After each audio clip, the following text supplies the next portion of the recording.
El mensaje llegó a las 3:17 de la madrugada. No hubo notificación previa, no hubo intento de llamada, no hubo registro de conexión, solo el buzón de voz, guardado automáticamente, como si alguien hubiera dejado algo sin necesidad de marcar. El destinatario no lo escuchó de inmediato. De hecho, pasaron casi 9 horas antes de que alguien notara que estaba ahí. Un mensaje nuevo. Duración: 2 minutos y 43 segundos. Remitente: desconocido. Pero el número sí era conocido, porque pertenecía a él. Y eso era imposible, porque para ese momento llevaba 3 días desaparecido. Todo había comenzado de forma normal.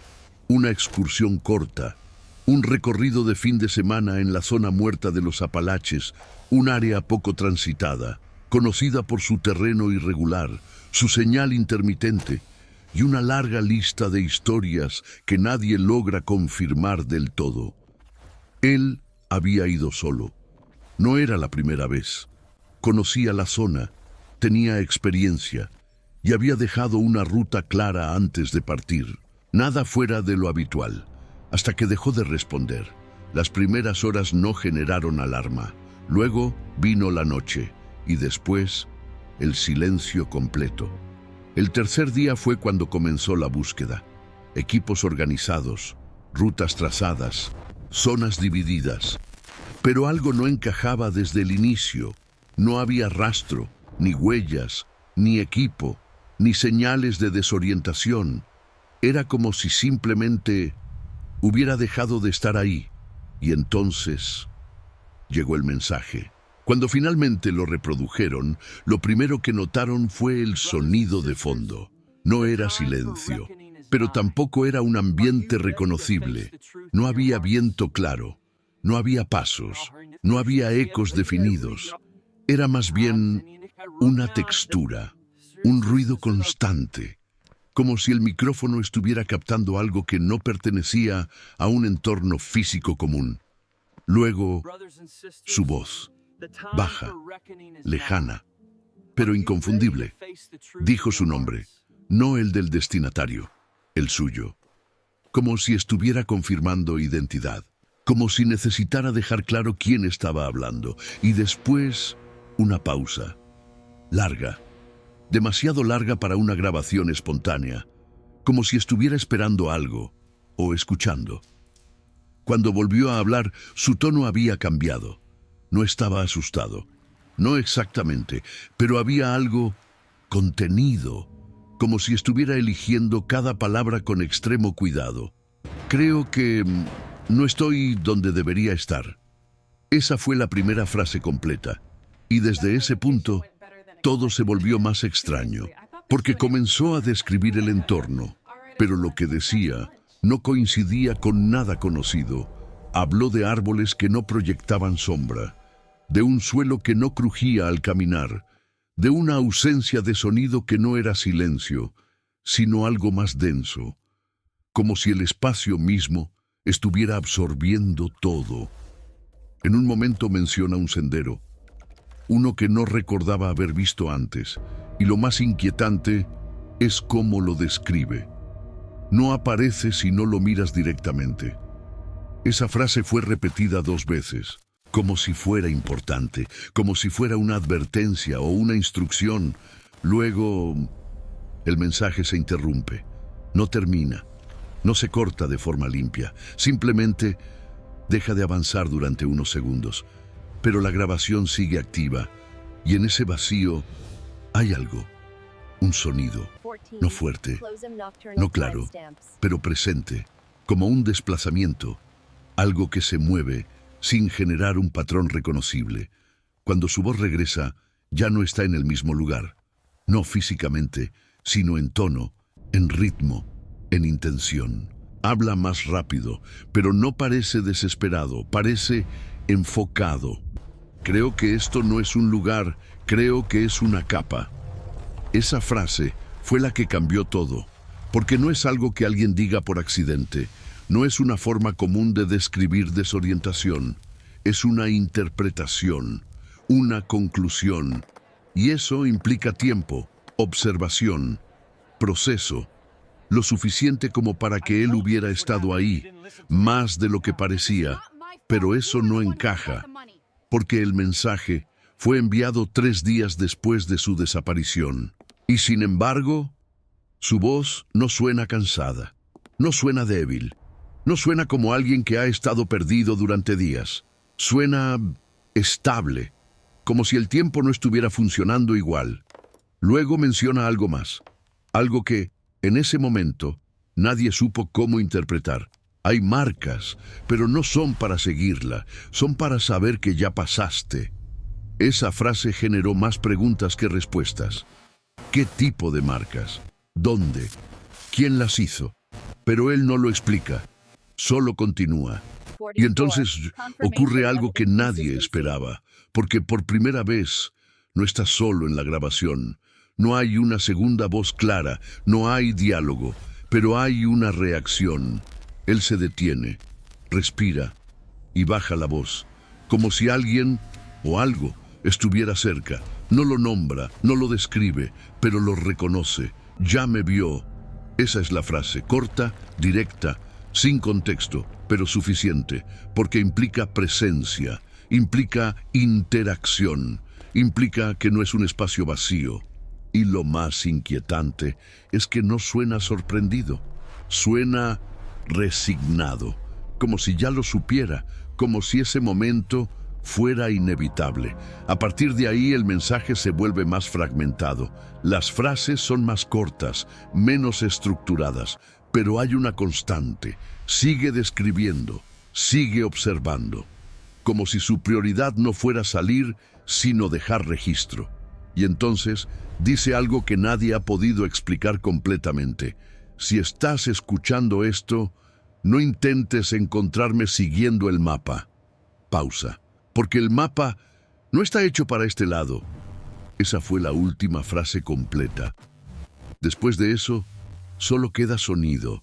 Ese mismo ruido de fondo, pero más intenso, más cercano, como si algo se estuviera aproximando y justo antes de que el mensaje termine, hay un último detalle, uno que pasó desapercibido durante horas, porque está en el límite de lo audible.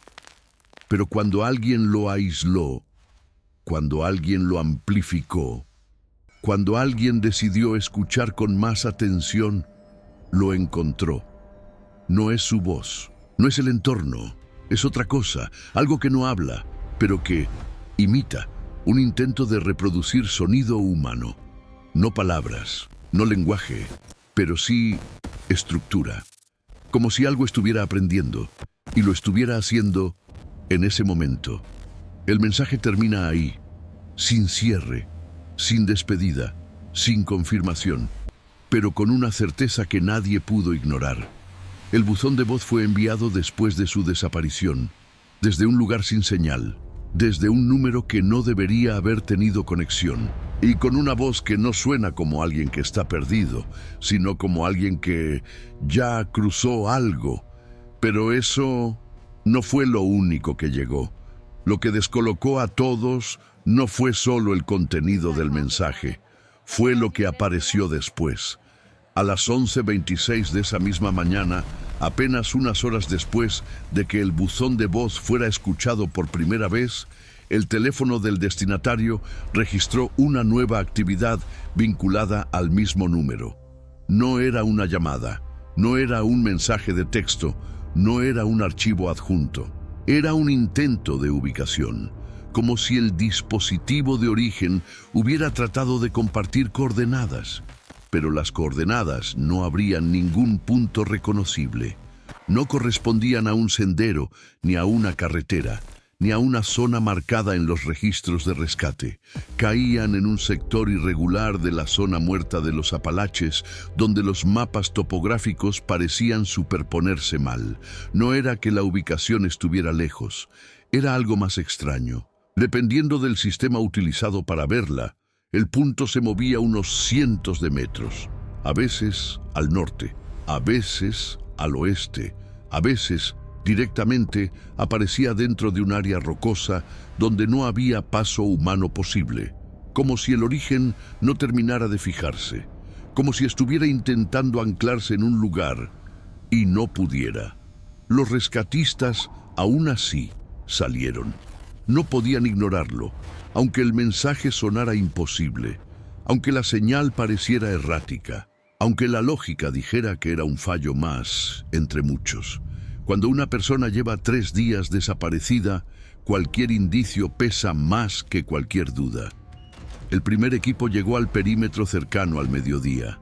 La jornada era estable, sin tormenta, sin niebla cerrada, sin factores extremos que dificultaran el avance. Pero desde el principio, varios de ellos reportaron la misma sensación: desfase, no cansancio, no mareo. Algo más sutil, como si ciertos tramos del camino no terminaran de coincidir con el recuerdo inmediato de haberlos cruzado. Uno de ellos juró haber pasado 2 veces junto a la misma roca partida. Otro insistió en que había una cerca oxidada que no aparecía en el mapa y que desapareció cuando regresaron sobre sus propios pasos para marcarla. Un tercero dijo haber escuchado algo parecido a un zumbido, pero no constante. Un zumbido que parecía intensificarse cuando dejaban de hablar. Pequeñas anomalías, nada concluyente por sí solo, pero suficientes para alterar el ritmo de una búsqueda. El problema real surgió 1 hora más tarde, cuando el grupo intentó triangular la señal del origen del buzón de voz con los equipos disponibles. La respuesta no fue una dirección, fueron 3 focos débiles, activos al mismo tiempo, separados entre sí por distancias imposibles para un solo dispositivo. Uno parecía estar en una depresión boscosa, otro cerca de un tramo elevado de piedra. El tercero, directamente fuera del corredor esperable de la ruta que él había anunciado antes de desaparecer. Eso no debía ocurrir, y sin embargo, ahí estaba. No una señal rebotada, no un eco técnico reconocible. 3 presencias del mismo origen. Como si el teléfono no estuviera emitiendo desde un punto, sino desde una secuencia. Como si atravesara lugares intermedios. Esa fue la primera vez que uno de los rescatistas usó una frase que luego sería repetida en voz baja cada vez que alguien intentaba resumir el caso sin simplificarlo demasiado. No parece perdido, parece desfasado. La búsqueda continuó hasta que el equipo llegó a una parte del bosque donde el terreno comenzaba a descender de forma poco uniforme, con raíces expuestas, piedra húmeda y una densidad de árboles demasiado cerrada para esa altitud.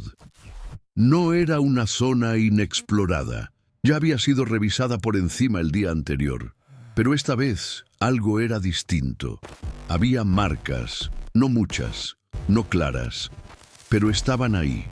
Líneas superficiales en ciertos troncos, muescas poco profundas, como hechas con una herramienta roma o una piedra afilada. El detalle inquietante no era su existencia, sino su distribución.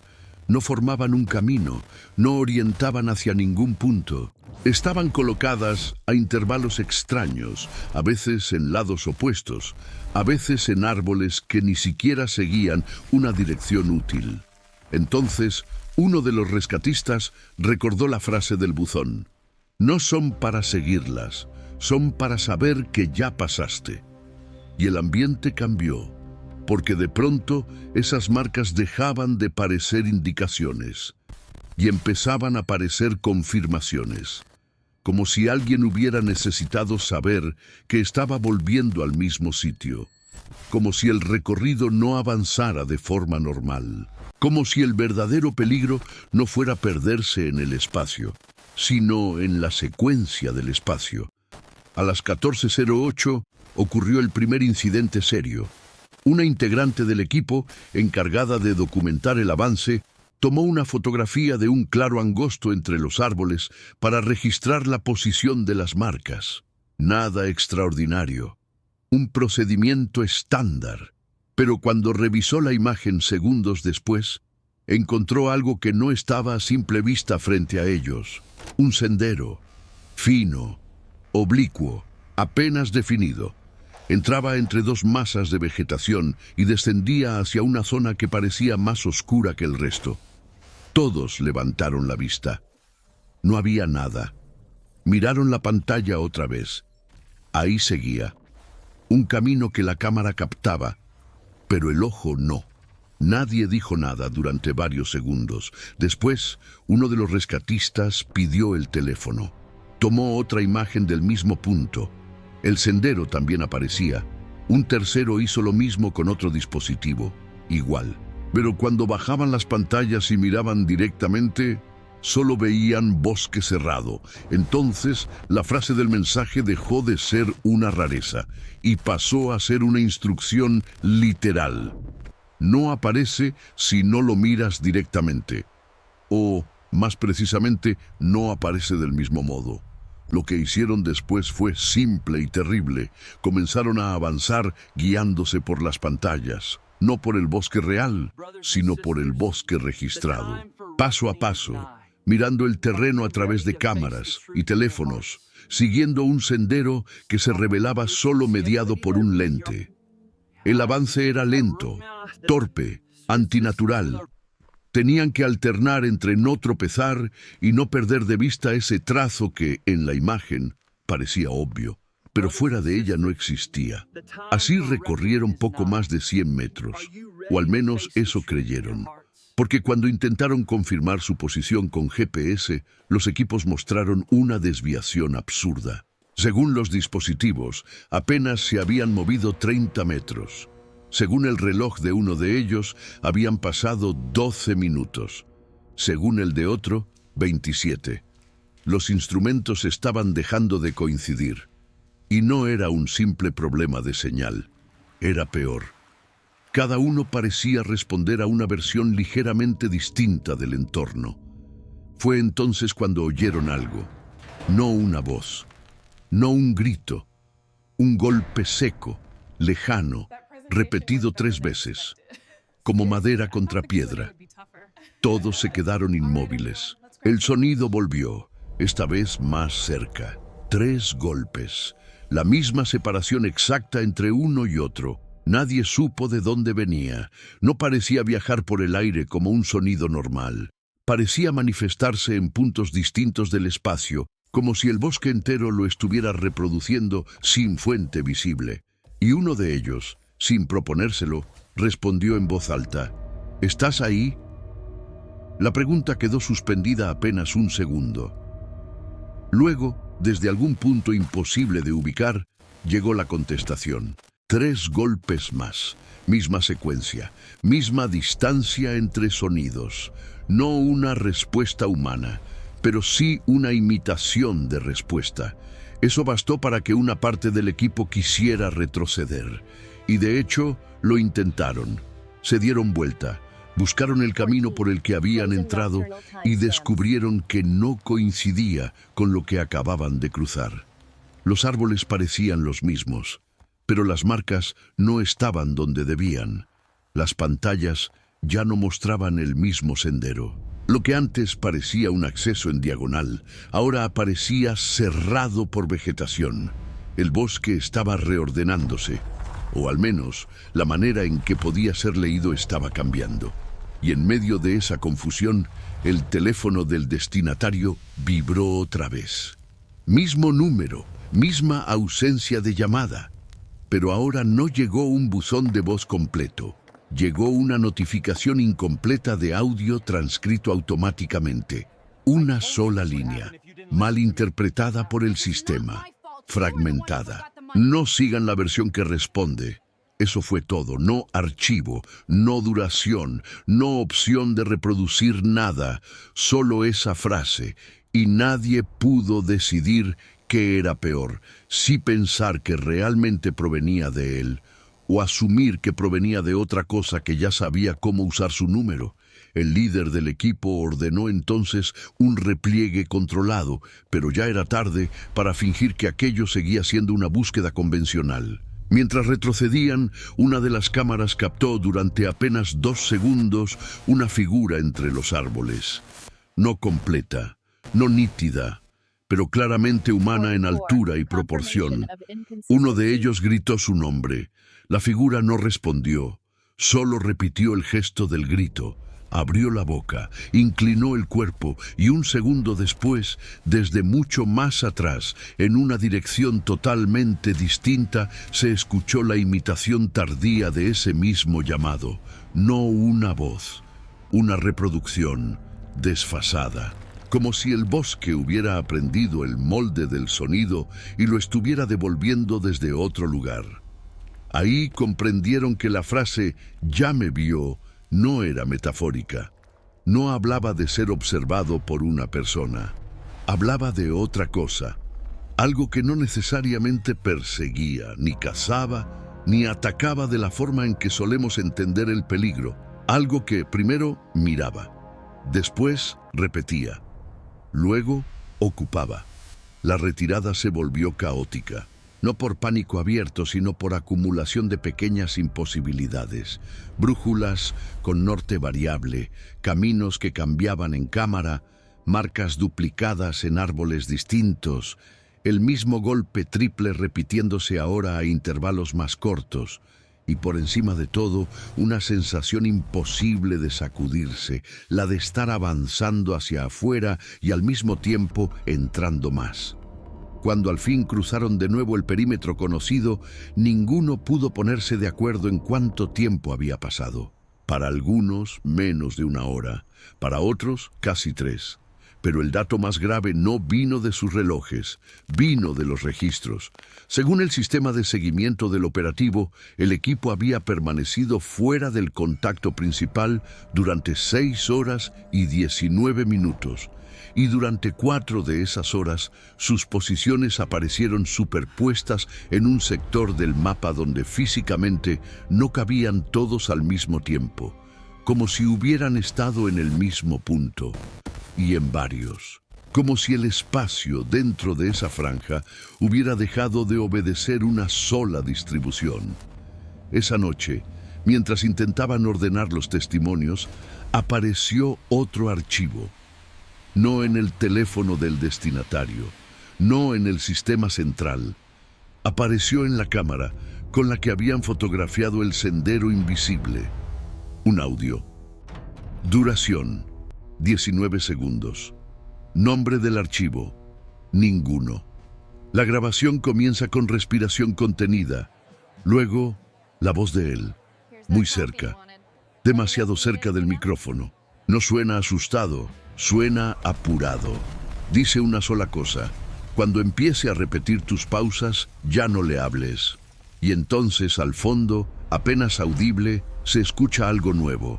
No un eco, no una imitación completa, solo una respiración que intenta coincidir. Después de ese último audio, nadie volvió a usar la palabra búsqueda de la misma forma, porque lo que había comenzado como un operativo de rescate ya no tenía un objetivo claro. No se trataba de encontrar a alguien perdido. Se trataba de entender qué había pasado con él y si eso podía repetirse. Durante los días siguientes, el área fue cerrada, oficialmente por seguridad, extraoficialmente por contención. Los equipos que habían entrado no fueron reemplazados de inmediato. Fueron evaluados, entrevistados por separado, sus dispositivos analizados, sus rutas reconstruidas. Pero cada intento de reconstrucción llevaba al mismo punto: inconsistencias, pequeñas pero constantes. Versiones que no coincidían del todo, incluso cuando describían el mismo momento. Detalles que cambiaban dependiendo de quién los narrara. Y lo más inquietante, ciertos recuerdos que parecían haber sido insertados después. Uno de los rescatistas estaba convencido de haber visto una mochila apoyada contra un árbol. Describió su color, su forma, incluso una marca en el cierre, pero nadie más la vio, y en las grabaciones de su cámara no aparece. Otro aseguraba que en un punto específico del recorrido, el sonido de los 3 golpes se había transformado en 4. Lo repitió con precisión, la secuencia exacta. Pero en los audios registrados, solo hay 3, siempre 3, como si la variación no estuviera en el entorno, sino en la percepción. Eso fue lo que llevó a una conclusión que nadie quiso formalizar, pero que todos comenzaron a considerar: que la zona muerta no altera el espacio, altera la forma en que el espacio es interpretado. Y si eso es cierto, entonces todo lo demás encaja. El sendero que solo aparece en cámara, las coordenadas que no se fijan, las marcas que no guían, las voces que se repiten, no son fenómenos aislados, son síntomas de algo que no cambia el entorno, sino la relación entre el observador y lo observado. Pero hay un último elemento, uno que no apareció durante la búsqueda, ni en los dispositivos, ni en los testimonios, sino después, 3 semanas más tarde, cuando todo parecía haberse detenido. El destinatario del primer buzón de voz recibió una notificación distinta, no un mensaje, no una llamada, sino un acceso. Su cuenta de almacenamiento en la nube había sido utilizada.